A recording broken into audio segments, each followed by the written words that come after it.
بسم اللہ الرحمن الرحیم۔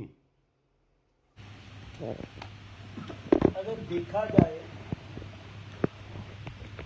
تو علامہ اقبال کی جو تمام شاعری ہے، شاعری کے جو ماخذ ہیں، ان کی شاعری کے جو بیسک تھیم ہیں، جو فنڈامنٹل ان کے پلرز ہیں ان کی شاعری کے، ان کا سارا مواد انہوں نے قرآن مجید سے لیا اور اپنی شاعری اور اپنے فکر کا جو سرچشمہ تھا وہ قرآن مجید ہے ان کا، اور ان کی جو جزیات اور تفصیلات تھی شاعری کی، ان کے فرمودات کی، ان کے لیکچرز کی، ان کی جزیات اور تفصیلات انہوں نے نبی کریم صلی اللہ علیہ وآلہ وسلم سے، اور ان کے جو معنی و معارف تھے وہ انہوں نے جلال الدین مولانا رومی سے متعین کی۔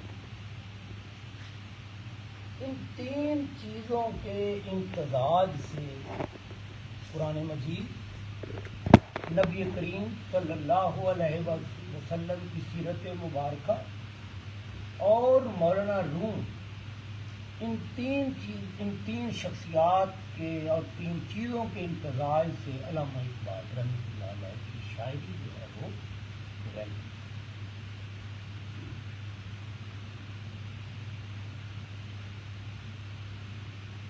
انہوں نے خود فرمایا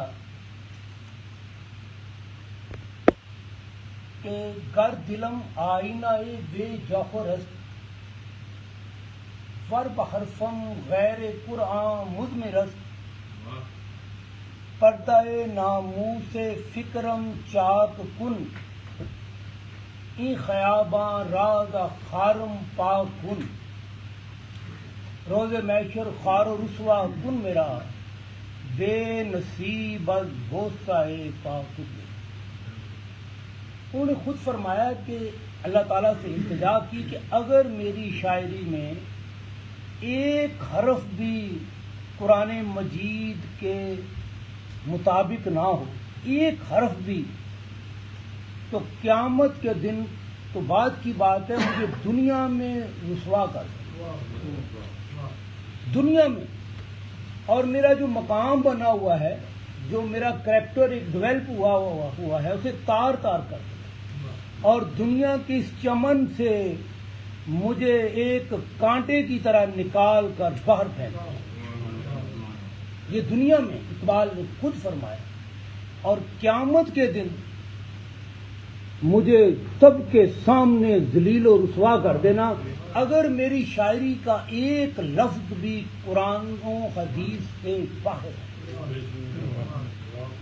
اور اس سے بھی آگے بات کی، کہا فرمایا کہ نبی کریم صلی اللہ علیہ وآلہ وسلم کی شفاعت تو پھر دور کی بات، اے اللہ اگر میں نے اپنی شاعری کے مضامین قرآن سے اخذ نہ کیے ہوں تو پھر شفاعت تو دور کی بات، مجھے نبی کریم صلی اللہ علیہ وآلہ وسلم کے پاؤں کا بوسہ چومنے کی سعادت سے بھی محروم ہے۔ اب جو شخص اس طرح کا دعویٰ کرتا ہے کہ سب کچھ انہوں نے جو ہے وہ قرآن مجید سے لیا، وہ جو اردو ترجمے کا ایک ہے نا شعر کہ ہزاروں سال نرگس اپنی بیلوری پہ روتی ہے، بڑی مشکل سے ہوتا ہے چمن میں دیدہ ور پیدا، اصل میں جو بات فارسی میں ہے نا سر وہ اردو میں نہیں۔ اب اقبال نے اپنے متعلق کہا کہ عمر خواہ در کعبہ و بت خانہ می نالت حیات، عمر خواہ در کعبہ و بت خانہ می نالت حیات، تازہ بزم عشق یک دانائے راز آئے برون۔ زندگی، لائف انسانیت مدتوں کلیسا میں، مسجدوں میں، کعبے میں آہوزاری کرتی رہتی ہے، اور پھر جا کر ایک درویش دنیا میں آتا ہے، ایک اللہ والا آتا ہے. انہوں نے اپنے متعلق کہا، کیونکہ آخری جو ان کی زندگی کے اشعار ہیں جب وہ دنیا سے رخصت ہونے لگے تو نگاہ کے عالم میں جو انہوں نے فرمایا کہ سرود رفتہ باز آئے کہ نہ آئے، یہ آخری شعر ہیں ان کے. اور اس میں اختلاف بھی ہے، کچھ کہتے ہیں انہوں نے سرور کہا ہے، کچھ کہتے ہیں انہوں نے سرود کہا ہے، لیکن سرود زیادہ تھی. سرود رفتہ باز آئے کہ نہ آئے، نسیم از حجاز آئے کہ نہ آئے، سارآمد روزگارے این فقیرے، دیگر دانائے راز آئے کہ نہ آئے. یہ آخری اشعار ہے ان کی زندگی کے. انہوں نے فرمایا کہ وہ جو نغمہ مدینے سے آیا کرتا تھا، جو میسج مدینے سے آیا کرتا تھا، جو مدینے سے ہوا کوئی میسج ہندوستان میں میرے لیے لے کر آتی تھی، اب پتہ نہیں وہ آئے گی یا نہیں آئے گی. سرآمد روزگارے ہی فقیر، ایک درویش کا، زمانے کے ایک دانشور کا، زمانے کے ایک مفکر کا وقت پورا ہو گیا. یہ وہ خود فرما رہے ہیں، زمانے کے ایک مفکر کا وقت پورا ہو گیا. اب پتہ نہیں اس قوم میں کوئی دوسرا دانائے راز، کوئی راز جاننے والا، کوئی حق کی اور قرآن کی باتیں بتانے والا کوئی آئے یا نہ آئے. اور یہ آخری الفاظ حضرت علامہ اقبال. اچھا، یہ تو انہوں نے خود اپنے متعلق فرمایا. اب میں اس کی چند مثالیں کہ وہ واقعی دانائے راز تھے، کیا انہوں نے جو کچھ حاصل کیا قرآن مجید سے حاصل کیا. میں جو اس دور کے جو بڑے بڑے 3-4 مفکر ہیں ان کی صرف ایک لائن کی کوٹیشن پیش کرتا ہوں. ویسے تو ایک وقت بہت کم ہے، میں نے کوئی تمہید نہیں باندھی، کیونکہ مجھے یہ ہوتا ہے کہ میں اپنا میسج کسی طرح جو ہے نا وہ کنوے کر لوں. بڑے بڑے جو مفکر ہیں اس دور کے، جو قرآن کے عالم ہیں، میں ان کی بات کرتا ہوں. صرف ایک آدمی کی، مولانا مودودی رحمۃ اللہ علیہ، وہ فرماتے ہیں کہ میں آج تک جتنے علماء سے اور مشائخ سے اور قرآن کے عالموں سے ملا ہوں، ان میں کوئی ایک بھی حضرت علامہ اقبال کا اشیر بھی نہ تھا. یہ مولانا مودودی رحمۃ اللہ علیہ کی کوٹیشن ہے، آپ کو کسی نے نہیں بتائی. میں ایک کیا بڑی باتیں ہیں، میں مختصر کر فرماتے ہیں لوگ جتنا انہیں صوفی سمجھتے ہیں نا، وہ اس سے 1000 گنا بڑے صوفی تھے. ڈاکٹر اسرار رحمۃ اللہ علیہ، بڑا نام ہے، قرآن کے بہت بڑے مفکر ہیں. اصل میں ہماری مصیبت یہ ہے کہ ہم تنگ نظر ہیں. جب علم کم ہوتا ہے نا تو پھر تنگ نظر جاتا ہے. علم ہو تو کوئی اختلاف ہوتا ہی نہیں. ایتھے آ کے دیکھ ابیرا سارے رستے سیدھے ہو جاتے ہیں. پہاڑ پر چڑھنے کے کئی راستے ہوتے ہیں، آپ نے کوئی ایک آدھ ہی کرنا ہے. گینڈا گھر کو کئی راستے جاتے تو ادھر ہی ہے نا. 2 کوٹیشن، ایک لائن ہے، میں بس آخری ہے.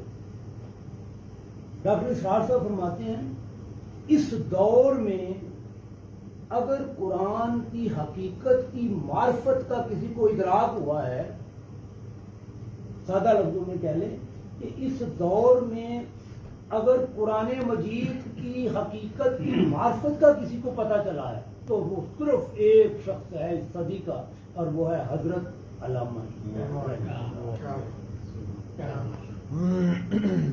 اقبال نے جو کچھ اپنے لیے کہا وہ ایسے ہی نہیں کہتے.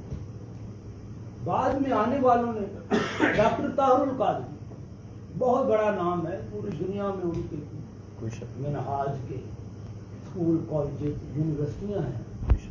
اب وہ کیا فرماتے ہیں علامہ اقبال کو؟ بہت کچھ فرماتے ہیں، لیکن میں ایک طرف بات کروں. فرماتے ہیں جتنے قرآن کے علماء اور روحانی مشائخ کرام ہیں جتنے بھی، ان سب کے خضر راہ، میرے کارواں نہیں کہا، ان سب کے خضر راہ حضرت علامہ اقبال رحمۃ اللہ علیہ۔ اتنی بڑی شخصیت حضرت علامہ اقبال کو سب سے بڑا دکھ ساری عمر یہ رہا کہ مسلمانوں نے قرآن مجید کو چھوڑ دیا، سیرت نبی کو چھوڑ دیا۔ وہ قوموں کے زوال اور عروج کی وجہ قرآن مجید سے دوری بیان کرنا۔ وہ فرماتے ہیں وہ زمانے میں معزز تھے مسلمان ہو کر، وہ معزز تھے زمانے میں مسلمان ہو کر، اور تم خار ہوئے تار کے قرآن، تم نے قرآن کو چھوڑ دیا۔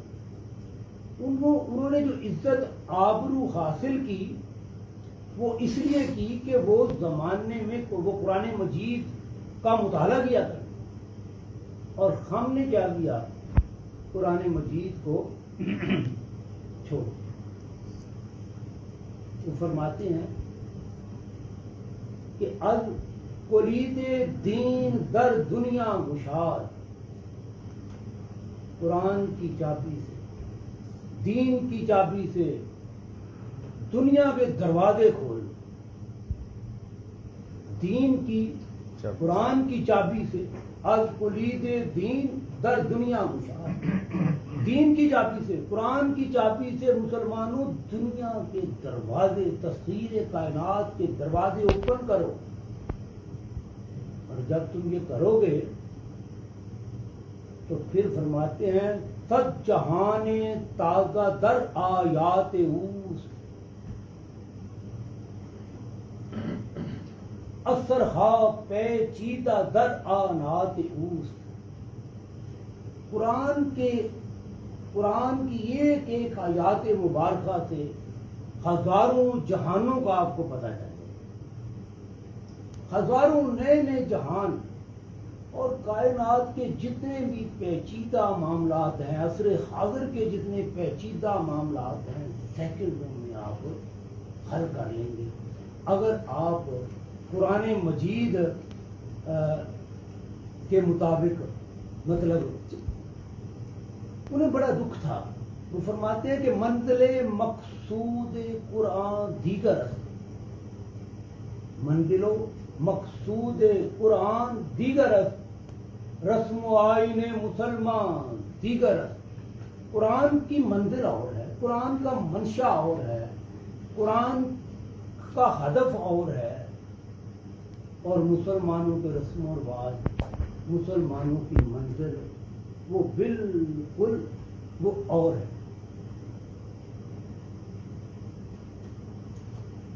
ہمیں وہ سمجھ کہتے ہیں کہ گر تمی خواہی مسلمان زیستن نیست ممکن جز با قرآن زیستن۔ اگر تو چاہتا ہے کہ تیری زندگی ایک سچے اور پکے مومن کی ہو تو قرآن کے بغیر یہ ممکن ہے۔ قرآن میں ہو ہوتا زن ہے مرد مسلمان، اللہ کرے تجھ کو عطا جدت کردار۔ اور انہیں بڑا دکھ ہوتا ہے کہ خود بدلتے نہیں، قرآن کو بدل دیتے ہیں۔ ہوئے کس درجہ فقیہان حرم بے توفیق، اور ان غلاموں کا یہ مسلک ہے کہ ناقص ہے کتاب کہ سکھاتی نہیں مومن کو غلامی کے طریقے، یعنی خود نہیں بدلتے ہم۔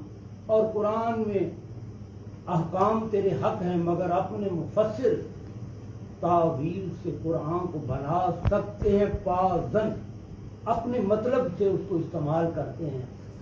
اور حالانکہ قرآن کے جو احکامات ہیں وہ حتمی، سچے، ہمیشہ ہمیشہ رہنے والے۔ تو ان کی ساری شاعری کا دار و مدار جو تھا وہ قرآن مجید، اور تیرے ضمیر پہ جب تک نہ ہو نزول کتاب، گرا کشا ہے نہ راضی نہ صاحب خشا۔ اقبال فرماتے ہیں جب تک قرآن مجید کے مضامین تیری روح نہیں کریں گے. یہ سارے معاملات دنیا کے آخرت کے یہ تمہاری سمجھ میں نہیں آئی نہیں. اگر ہم غور کریں دیکھنا چاہتا ہوں ٹھیک ہے ٹائم کا مجھے رہتا ہے. اللہ آپ کو خوش رکھے. علامہ اقبال کی اگر آپ شاعری پہ قرآن مجید پہ غور کریں کہیں سے بعد میں انشاءاللہ میں آپ سے عرض کروں گا, آپ کوئی بھی شعر پڑھیں آپ دیکھیں گے کہ اس کی جو بحث ہے, اس کا جو پس منظر ہے, اس کا جو مضمون اور تھیم ہے وہ قرآن مجید سے. علامہ اقبال فرماتے ہیں تو ظاہر و باطن کی خلافت کا سزاوار, کیا شعلہ بھی ہوتا ہے غلام خس و خاشاب, میرو مہو انجم نہیں محکوم تیرے کیوں, کیوں تیری نگاہوں سے لرزتے نہیں آفاق. کیا بات ہے کہ تو ساری دنیا کا جو تو ہے, اللہ نے تجھے پوری دنیا تیرے ہاتھ میں دی ہے, تسخیر کائنات تجھے اپنا خلیفہ بنایا ہے, لیکن کیا بات ہے تو شش و پانی میں مبتلا ہے. کیا بات کیا ہے؟ اس کی وجہ دیکھیے قرآن مجید میں اللہ تعالیٰ نے فرمایا اولم یر الذین کفروا. چلے میں یہ دوسری آیت سناتا ہوں. اللہ تعالیٰ نے ایک مقام پہ فرمایا الم تروا ان اللہ سخر لکم ما فی السماوات و ما فی الارض واسبغ علیکم نعمہ ظاہرۃ و باطنہ. بندے تو دیکھتا نہیں کہ یہ پوری کی پوری کائنات, اس کا ظاہر اس کا باطن میں نے تمہارے لیے مسخر کر دی. وفضلناہم علی کثیر ممن خلقنا تفضیلا, میں نے تمام چیزوں پر تمہیں فضیلت عطا کر دی, سپرمیسی عطا کر دی. تو سمجھتا نہیں. اب ذرا دیکھیے اقبال کا وہ شعر, تو ظاہر و باطن کی خلافت کا سزاوار, وہی بات ہے نا. تو کوئی بھی آپ شعر لے لے خود بدلتے نہیں. جیسے اقبال نے کہا کہ اسی قرآن سے ہے ترک جہاں کی تعلیم, جس نے مومن کو بنایا مہو پرویں کامل, تھا جو نہ خوب بتدریج وہی خوب ہوا. کہ غلامی میں بدل جاتا ہے قوموں کا ضمیر. جب قومیں غلام ہو جاتی ہیں تو ضمیر بدل جاتا ہے. جو سچ ہوتا ہے قرآن پاک کیا کہتا ہے؟ جی وہ بھی میں بتا, جو صحیح ہوتا ہے جو خیر ہوتی ہے اس کے بالکل الٹ جائے. فرعون کی غلامی سے حضرت موسیٰ علیہ السلام نکال کر لے گئے انہیں. وَلَقَدْ أَرْسَلْنَا مُوسَىٰ بِآيَاتِنَا نُخْرِجُ قَوْمَكَ مِنَ الظُّلُمَاتِ إِلَى النُّورِ, نور کی طرف لے گئے. غلامی تو ہوتی بری چیز ہے. جب وہاں لے گئے تو اللہ نے ان کے لیے من و سلوہ اتارا ہے نا, آپ جانتے اتنی اعلیٰ چیز اتاری. اب وہ چکے غلام تھے, فرعون کا جھوٹا کھانے کی عادت تھی. وَإِذْ قُلْتُمْ يَا مُوسَىٰ لَن نَّصْبِرَ عَلَىٰ طَعَامٍ وَاحِدٍ فَادْعُ لَنَا رَبَّكَ يُخْرِجْ لَنَا مِمَّا تُنبِتُ الْأَرْضُ مِن بَقْلِهَا وَقِثَائِهَا وَفُومِهَا وَعَدَاسِهَا وَبَصَالِهَا. کہا موسیٰ کس مصیبت میں ڈال دیا, وہاں تو فرعون کا جھوٹا مل جاتا تھا نا, اور طرح طرح کی ہمیں سبزیاں ملتی تھی, پیاز ملتا تھا, لہسن ملتا تھا, ساگ ملتا تھا, دالیں ملتی تھی. یہ ہم سے نہیں یہ من و سلوا کھایا جاتا. آپ ایمانداری سے بتائیے کہ ان کا ضمیر بدل نہیں کیا. بھائی خوب تو وہ من و سلوا تھا, آزادی تھی, تو موسیٰ مروا دیا تم نے. کہ غلامی میں بدل جاتا ہے قوموں کا ضمیر, قوموں کا ضمیر بدل جاتا ہے غلامی میں. قرآن میں یہ بات اور اقبال نے یہیں سے لی. اب میں جب چھوٹا سا بچہ تھا تو کمپنی باغ میں وہ بٹیر لوگ وہ لڑانے والے آتے تھے, تو وہ پنجرے میں بعض اوقات اسے پنجرے سے نکال دیتے. اور وہ نکال دیتے تو وہ اس کو نہ وہ کوشش کرتا کہ دوبارہ مجھے قید میں کر دیا جائے، کیونکہ نہ تیر کمان میں ہے نہ صیاد کمی میں، گوشے میں قفس کے مجھے آرام بہت ہے۔ اور اقبال نے کہا تھا خطر پسند طبیعت کو سازگار نہیں، وہ گلستاں کہ یہاں گھات میں نہ ہو صیاد، یہاں تکلیف نہ ہو، یہاں پرابلم نہ ہو، یہاں ٹینشن نہ ہو، وہ تو جہان ہی نہیں۔ وَلَنَبْلُوَنَّكُمْ بِشَيْءٍ مِّنَ الْخَوْفِ وَالْجُوعِ وَنَقْصٍ مِّنَ الْأَمْوَالِ وَالْأَنفُسِ وَالثَّمَرَاتِ وَبَشِّرِ الصَّابِرِينَ۔ یہ اقبال نے شعر کہا، اس کا پس منظر یہ ہے کہ اللہ نے کہا میں نے آزمانا ہی ہے آپ لوگوں کو، مشکلوں میں صحت چھین کر، بیماری دے کر، پیسے چھین کر، اولاد کو تکلیف دے کر، بس جو پھر صابر رہیں گے بس وہ پھر ہر زمانے کے ولی ہوں گے، ہر زمانے کے رہبر ہوں گے۔ تو مطلب یہ ہے کہ آپ کوئی شعر علامہ اقبال کا لے لیں، اس کا جو پس منظر ہے، عشق کی ایک جست نے طے کر دیا اس کا تمام، اس زمین و آسماں کو بے قرار سمجھا تھا میں، سبحان اللہ اسریٰ بعبدہ لیلا من المسجد الحرام الی المسجد الاقصی۔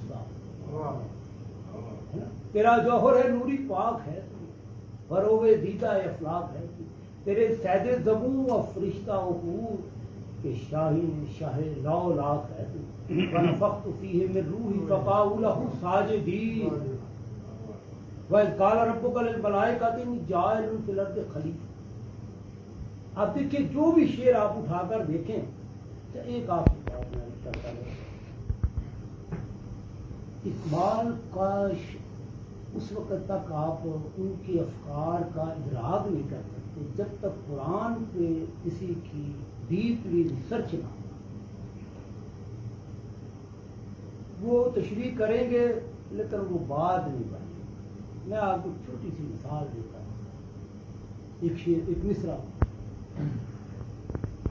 فرماتے ہیں، کشتی مسکینوں جانے پاک و دیوار یتیم، یہ ایک مصرع ہے۔ علم موسیٰ بھی ہے تیرے سامنے حیرت فروش۔ اب ایک آدمی اس نے قرآن پڑھا ہی نہیں تھا، کیا پتہ ہے کشتی مسکین کیا ہے؟ پڑھا ہے نا، جب موسیٰ علیہ السلام نے کہا کہ اللہ میں کوئی خاص علم سیکھنا چاہتا ہوں، تو انہوں نے کہا میرے بندے کی تلاش میں جاؤ۔ جب وہ وہاں جاتے ہیں تو راستے میں دو دریاؤں کے درمیان جب رکتے ہیں تو وہ جو مچھلی ہوتی ہے وہ زندہ ہو کر دریا میں چلی جاتی ہے۔ وَاتَّخَذَ سَبِيلَهُ فِي الْبَحْرِ عَجَبًا، عجیب طریقے سے وہ چلے جاتی ہے۔ جب چلے جاتی ہے تو ان کے بھائی بتاتے ہیں کہ وہ تو دریا میں وہاں چلی گئی تھی، ہم آگے چلے گئے نا، وہ مجھے بتانا یاد ہی نہیں رہا۔ انہوں نے کہا قَالَ ذَلِكَ مَا كُنَّا نَبْغِي فَارْتَدَّ عَلَيْهَا فَارْتَدَّ عَلَىٰ آثَارِهَا۔ اس نے حضرت موسیٰ علیہ السلام نے کہا ہم نے تو اسی کی تلاش کی، ہم واپس وہاں جاتے ہیں، وہ جس جگہ مچھلی زندہ ہو کے چلے گی ہم وہاں واپس جاتے ہیں۔ میں قرآن کی سورہ کہف کی بات کرتا ہوں، جب وہاں جاتے ہیں وَوَجَدَ عَبْدًا مِّنْ عِبَادِنَا، وہاں وہ اللہ کے خاص بندوں میں سے خاص بندہ پا لیتے ہیں، آتَيْنَاهُ الْحِكْمَةَ آتَيْنَاهُ رَحْمَةً مِّنْ عِندِنَا، اللہ نے اپنی رحمت سے نوازا ہوتا ہے۔ وَعَلَّمْنَاهُ مِن لَّدُنَّا عِلْمًا، اللہ نے اسے خاص قسم کا علم دیا ہوتا ہے۔ وہ کہتے ہیں کہ ٹھیک ہے میرے ساتھ آپ چلیں، علم آپ کو میں ہم بتائیں گے، ویسے تو یہ بڑی لمبی بات ہے، ساری رات ختم نہیں ہوتی، مختصر ہے۔ تو وہ کہتے ہیں ٹھیک ہے لیکن آپ نے بات نہیں، آپ نے پڑھا ہوا ہے۔ جب وہ جاتے ہیں تو راستے میں لوگ انہیں دیکھ کر کے یہ بڑے نیک لوگ ہیں، انہیں کشتی میں سوار کر لیتے، جب بٹھاتے ہیں تو وہ کیا کرتے ہیں، وہ مسکین آدمی ہوتا ہے، بڑی خوبصورت کشتی ہوتی ہے، جب کنارے پہ دوسرے پہ جاتے ہیں وہ پیسے مانگتا ہے تو غصے میں آ کر خضر علیہ السلام ٹھوکر مار کے اس کی کشتی کا تختہ ہی توڑ دیتے ہیں۔ کشتی ہے مسکین، اب آپ کو سمجھ اقبال کی وہ اصطلاح، اور وہ صرف وہی کشتی نہیں، اللہ نے جس وہ بعد میں بتاتے ہیں، میں بتا دیتا ہوں. انہوں نے کہا کہ یہ اس لیے توڑا ہے کہ وہ سامنے سے ایک ظالم بادشاہ آ رہا تھا یا چودھری آ رہا تھا، وہ ہر اچھی چیز پہ قبضہ کر لے. میں نے توڑ دی، اب وہ قبضہ نہیں کر سکے گا، تختہ ہونا. تو اللہ جس سے راضی ہوتا ہے نا، اس کی یہ جسمانی کشتی کو تھوڑا سا توڑ کے رکھتا ہے تاکہ شیطان کے قبضے سے بچ جائے، شیطان کے قبضے سے بچانے کے لیے تاکہ بچ جائے. تو اب دیکھیے کشتی جانے پاک آگے جاتے ہیں، ایک بچہ کھیل رہا ہوتا ہے، خضر علیہ السلام اس کا گلا دبا کر اسے مار دیتے. من قتل نفس بغیر نفس، جس نے ایک کو قتل کیا، اللہ نے کہا اس نے ایسے جیسے پوری کائنات کو ہی قتل کر دیا، لیکن وہ قتل کر دیا. موسیٰ علیہ السلام سے نہیں رہا گیا، جانے پاک ہے نا. اب دیکھیے کشتی مسکین جانے پاک آگے نا بات. وہ جاتے ہیں ایک دیہات میں جاتے ہیں، وہاں انہیں کوئی کھانا ہی نہیں دیتا، بھوکے پیاسے رہتے ہیں. جب نکلنے لگتے ہیں کہتے ہیں یہ دیوار بنا دو. جب دیوار بن جاتی ہے تو موسیٰ علیہ السلام سے پھر صبر نہیں ہوتا، بھوکے ہوتے ہیں، سفر کیا ہوتا ہے، دیوار بناتے. شام پڑ گئی، کہنے لگے آپ اس کے کچھ پیسے لے لیتے تو بہتر تھا. ان کا آپ صبر نہیں کر سکتے ہیں نا. تو ہمارے آپ کے راستے جو ہیں اب الگ الگ ہو گئے ہیں. تو اب دیکھیے کتنا بڑا مضمون ہے. اقبال کا کمال دیکھیے، ایک آدھے مصرے میں بیان کر دیا. کشتی مسکین جانے پاک و دیوار یتیم، علم موسیٰ بھی ہے تیرے سامنے حیرت فروش. میرے یہاں آنے کا مقصد ایک ہی ہے کہ قرآن مجید کو خود پڑھیں. جب تک آپ خود میننگ کی جو بات ہوتی ہے نا، وہ تو ایک بڑی سرسری سی بات ہوتی ہے. میں عرض کروں جو ظاہری میننگ ہوتے ہیں، اصل میں ظاہر میں ہمیں معنی نظر آ رہے ہوتے ہیں، وہ نہیں ہوتے، وہ ہوتے نہیں ہیں. میں آپ کو چھوٹی سے سمجھا دیتا ہوں بس 2 منٹ. علامہ اقبال نے فرمایا کہ بو علی اندر غبارے ناقائے گم، دست رومی پردہ محمل گرفت. کہ مولانا جو روم جلال الدین رومی جو روحانیت کے تھے، مطلب گرو کہہ لیں، پیر کہہ لیں، کچھ کہہ لیں، رہبر. اور ابن سینا سائنس کے، کیمسٹری کے، فزکس کے وہ تھے. تو وہ ایک اونٹ کے پیچھے پیچھے جا رہے ہیں، اس اونٹنی پر محبوب بیٹھا ہوا. یہ لفظی مطلب ہے. اب اس کے وہ پیچھے دونوں بھاگ رہے ہیں. جو وہ علی سینا تھے، وہ جو اونٹنی سے اڑ رہی تھی نا، مٹی گرد، اسی میں غرق ہو گئے، رہ گئے. وہ اسی میں چھپ گئے. وہ اور جلال الدین رومی نے جا کر پردہ چاک کر کے محبوب کا دیدار کر لیا. اب یہ لفظی مطلب ہے. آپ نے اگر یہی مطلب لے لیا، اب قرآن کے ساتھ بھی یہی ہوتا ہے. اس کے جو ظاہری مطلب ہیں اسی کو ہم لے کر بیٹھ جاتے ہیں. حالانکہ یہ تو مطلب نہیں تھا. مطلب تو یہ تھا کہ سائنٹسٹ اور اللہ والے دونوں حقیقت کی تلاش میں نکلتے. وہ جو محمل میں بیٹھا ہے کوئی، وہ حقیقت ہے، اس کی تلاش میں دونوں نکلتے ہیں. جو سائنٹسٹ ہوتے ہیں وہ صفات میں ہی کھو جاتے ہیں. جو اونٹنی کے گرد اڑ رہی ہے اسی میں کھو جاتے ہیں. یہ ستارے ہیں، یہ چاند ہے، وہ آسمان ہے، گلیکسی ہے، میٹیورائڈ ہے، ایسٹرورائڈ ہے، مون ہے، وہ اسی میں کھو جاتے ہیں. اللہ والے جو ہوتے ہیں وہ فطرت کے فاطر تک پہنچتے ہیں. وہ فطرت کو چھوڑ کر فاطر کا دیدار. تو قرآن کے ظاہری میننگ یہ ہے کہ اب اللہ نے کہا ہے کہ لیسا کمثلہ شیء، میری تو کوئی مثال ہی نہیں. اب چونکہ بندوں کو سمجھانی تھی بات، تو پھر اللہ تعالیٰ نے اللہ نور السماوات والارض مثل نورہ کمثلہ مشکات فیہا، وہ پھر مثالیں دی کہ اللہ تعالیٰ جو ہے وہ ایک چراغ ہے اور شیشے کے تاج میں رکھا ہوا ہے، اور نور اللہ نور ہو رہا ہے.